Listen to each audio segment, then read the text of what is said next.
खुलुमबाय गिबियावनो सोरजिथा creativity YouTube चेनेलाव बयखौबो बरायनानै लाग्रोनाय जालायबाय।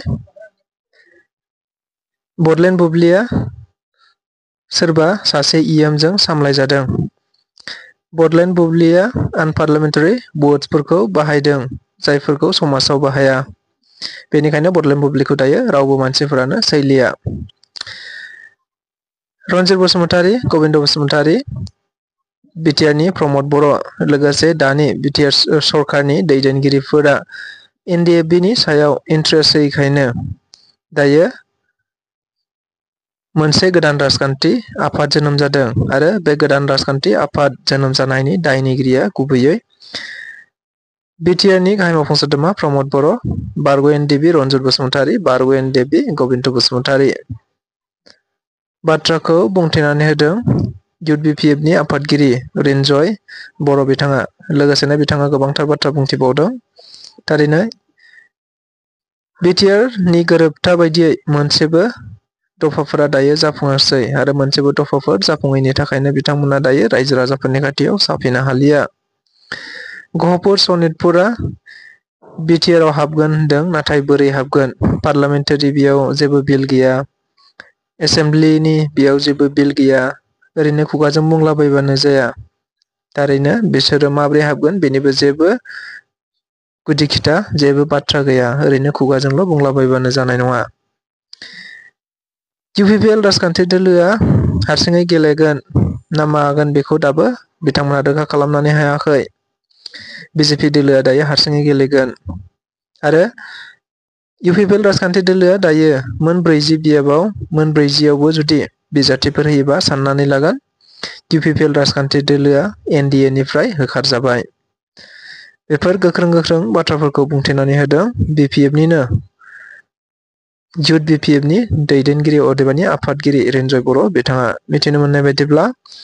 बिटिसि बिसायख'थिया गेजेराव माखासे दानल' दंसै, बेखौ नोजोर बोनानैनो गुबुन गुबुन राजखान्थि दोलोफोरा जेरै मेल मिटिं लादों बेबायदिनो बिपिएफ राजखान्थि दोलोआबो मेल मिटिं लाबाय थादों होनना मिथिनो मोननाय जादों। बेबायदिनो मैया बिपिएफ राजखान्थि दोलोआ उदालगुरियाव मोनसे इउथ बिपिएफनि बानजायनायाव राजखान्थियारि सांग्रांथि मेल लादों होनना मिथिनो मोननाय जादों, जेराव आफादगिरि रिन्जय बर' बिथाङाबो बाहागो लानानै खौरांगिरिफोरनि सिगाङाव बेफोर गोख्रों बाथ्राफोरखौ बुंथिनानै होदों, जेराव इउपिपिएल राजखान्थि दोलोखौ दायो रावबो रायजो राजाफोरानो मोजां मोनलिया। बेनिखायनो फैबाय थानाय समाव इउपिपिएल राजखान्थि दोलोआ बिसायख'थियाव अदेबानि मोनसेबो बियाबाव देरहानो हानायनि बिथांमोनहा गोहो गैलिया आरो फैबाय थानाय समाव हाग्रामा महिलारियानो चिफ जागोन आरो हाग्रामा महिलारि दैदेननाय बिपिएफ राजखान्थि दोलोआ हारसिङैनो सरकार दागोन होननानै बिथाङा दाबि दैखांनायखौ नुनो मोननाय जादों।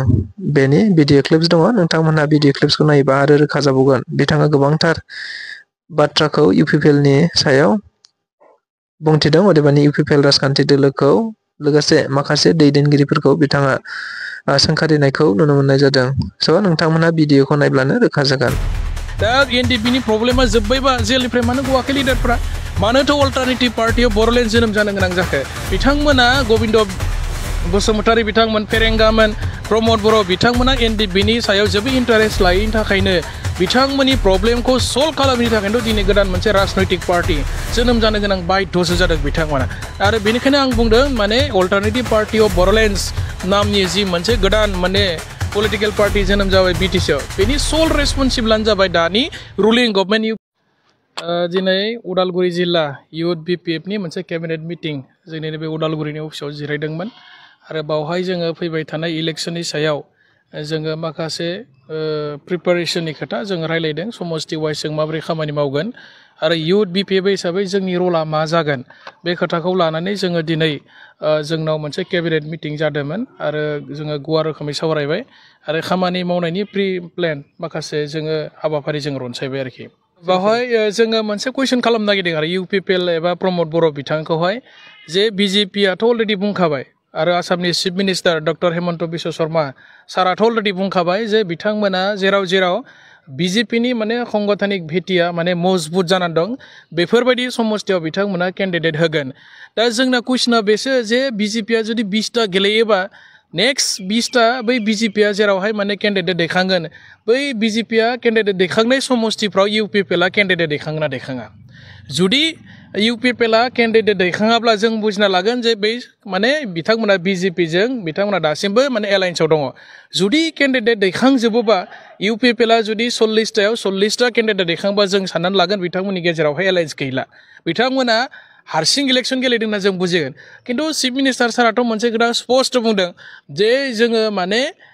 नैबे इलेक्शनाव जोङो रावजोंबो एलायन्स गैया जोङो 15-20टा 25टा जों बेबायदि समस्तिफोरखौ नायनानै केन्डिडेट दैखांगोन होननानै बुंदों दा बावहाय इउपिपिएलनि स्टेडिया मा बिथांमोननि साननाया मा बिथांमोना मा खालामनो नागिरदों जे बिथांमोना बिजेपिया जुदि केन्डिडेटखौ जुदि 20टायाव होयोब्ला नेक्स्ट माने 20टा बिजेपिया जेराव केन्डिडेट दैखांदों बावहाय इउपिपिएलआ केन्डिडेट दैखांगोन ना दैखाङा जुदि दैखाङाब्ला जों बुजिना लाबाय जे नोंथांमोना एलायन्सआव दङ जुदि इउपिपिएलआ 40टायावबो गेलेजोबोब्ला जों साननानै लागोन जे इउपिपिएलआ माने बिजेपिजों एलायन्सआव गैला बिथांमोननि एलायन्सआ बायबाय एनडिएनिफ्राय नेशनेल डेम'क्रेटिक एलायन्सनिफ्राय बिथांमोना माने होखारजाबाय होनना जों साननानै लानो गोनां बाध्य जागोन आरो दा बेनिखायनो जोंनि साननाया बेसो जे जोंहा स्पष्ट बिजेपिया जे हारसिं इलेक्शन गेलेगोन बे खोथाया रोखा जाबाय सीएम सारनिफ्राय जों खोनाबाय बिथांमोननि स्टेट प्रेसिडेन्ट दिलीप सुइकिया बिथांनिफ्रायबो जों खोनाबाय जे बिजेपिया फैबाय थानाय सेप्तेम्बराव जानो गोनां बिटिसि काउन्सिल इलेक्शनखौ बिथांमोना आलदा आलदा माने समस्तियावहाय केन्डिडेट दैखांनानै गेलेगोन होननानै जोङो माने अलरेडि बिथांमोननि खुगानिफ्राय जों खोनाबाय दे बिथांमोना बेबायदि जुदि जायोबा इउपिपिएलआ दिनैनि तारिखआव 3-4नि सायाव आरो बिथांमोना सिट देरहानो हानाय नङा आरो बिपिएफआनो सिंगल लार्जेस्ट मेजरिटि माने सिट देरहानानै सरकार दागोना दिनैनि तारिखआव 100% माने रोखा जाखाबाय आरोखि मानोना बिथांमोना हारसिं गेलेनायनि हानायनि इउपिपिएलआ दिनै केपासिटि गैया रायजो राजाफ्रा इउपिपिएलखौ थांनाय 5 बोसोराव जिबायदि माने परिबर्तननि नामाव बिथांमोना भट बिनानै माने देरहानानै सरकार दादोंमोन माने रायजोफोरनो जिखिनि खोथा होदोंमोन बेखिनि खोथाखौ बिथांमोना मोनसेबो बे 5 बोसोर सरकार थानाय समाव मावफुंनो हादिया फैयै फैयै दिनै बिथांमोननि सरकारा 5 बोसोर कमप्लिट जानो थांगासिनो दङ दा रायजोफोरा साननाय हनाय बायदि बिथांमोना जेबो मावनो हायाखिसै दा बेनिखायनो बिथांमोननि सायाव इउपिपिएलनि सायाव रायजोफोरा फोथायनाय गैला बिटिआर एकर्डनि दफाफोरखौ माने इमप्लिमेन्ट खालामनायाव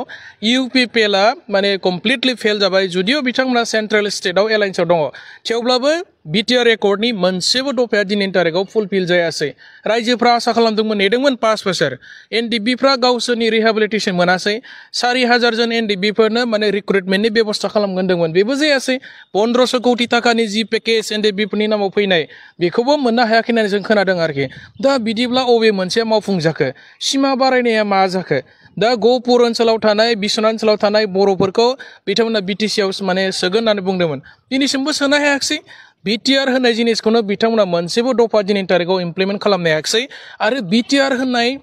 बे बिटिआरनि सुक्तिनि गेजेरजों जानाय जिखिनि माबा समस्ति बारायनो गोनांमोन 60टा समस्ति जानो बेबो जायाखिसै बिटिआरनि इलेक्शना माला जागोन फैबाय थानाय 2025नि सेप्तेम्बराव जानो गोनां जि इलेक्शन बेथ' बिटिसिनिसो इलेक्शन ना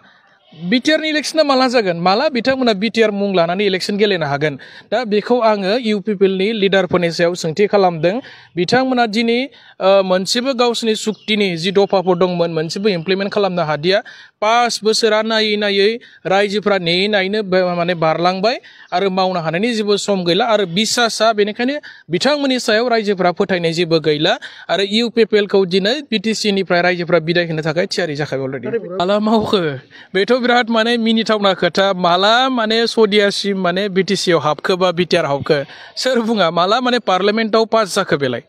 माला गभर्नमेन्ट नटिफिकेशन ओंखार बेखौ खोन्थाथों गावसोर रायजोफोरनि सिगाङाव गभर्नमेन्ट नटिफिकेशन ओंखारागौ माने जोंलाय बोरै फोथायनो बेथ' माने प्रमद बर' बिथांनि फैबाय थानाय इलेक्शनखौ टारगेट खालामनानै डायलग होनायसो बेथ' मोनसे पलिटिकेल डायलगसो पलिटिकेल प्रपागान्डासो बिथाङा माला सोनो हाखो बिटिआरआव दा बिथांमोना जायखिनि गामि दाबनैसो सोदोंमोन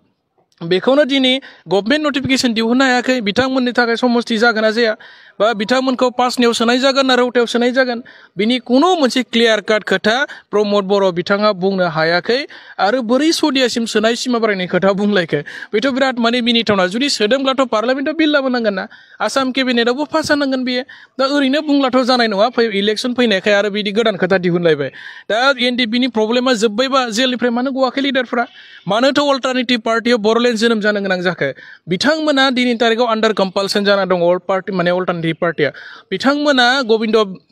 बसुमतारी बिथांमोन फेरेंगामोन प्रमद बर' बिथांमोना एनडिपिनि सायाव जेबो इन्टारेस्ट लायैनि थाखायनो बिथांमोननि प्रब्लेमखौ सल्भ खालामनो थाखायनोथ' दिनै गोदान मोनसे राजनैतिक पार्टी जोनोम जानो गोनां बाध्यसो जादों बिथांमोना आरो बेनिखायनो आं बुंदों माने अल्टारनेटिभ पार्टी अफ बर'लेण्डस नामनि जि मोनसे गोदान माने पलिटिकेल पार्टी जोनोम जाबाय बिटिसिआव बेनि सल रेसपन्सिबलानो जाबाय दानि रुलिं गभर्नमेन्ट इउपिपिएल गभर्नमेन्ट एनडिपिनि बै समनि दैदेनगिरि गबिन्द बसुमतारी फेरेंगामोनानो दा बिनि दायनिगिरि होननानै जों सानो आरोखि बुब्लियाथ' एक्चुअलि बियो मोनसे निउज चेनेलनि केरेक्टारिस्टखौ बिथांमोना लायाखै बिथांमोना पलिटिकेलि मटिभेटेड मोनसे चेनेल आरोखि आरो बिथांमोनखौ सानफ्रोमबो मटिभेसन खालामो मोनसे पलिटिकेल पार्टिया आरो बिथांमोनखौ सालायो सासे इएमआनो जों बेखौ मोजाङै खोनादों आरो मोनथिदों आरो दा बेनिखायनो बिथांमोनखौ दिनै रायजो राजाफ्रा माने फोथायनाय गैला गाज्रि मोननो हमबाय सोरबा सासे मानसिया बेराम जादों बेखौ पार्सनेलि जोबोद गाज्रि रावजों सोंखारिनाय आनपार्लियामेन्टारि वर्ड्सफोरखौ बाहायनानै बिथांमोना हाग्रामा महिलारि सारखौ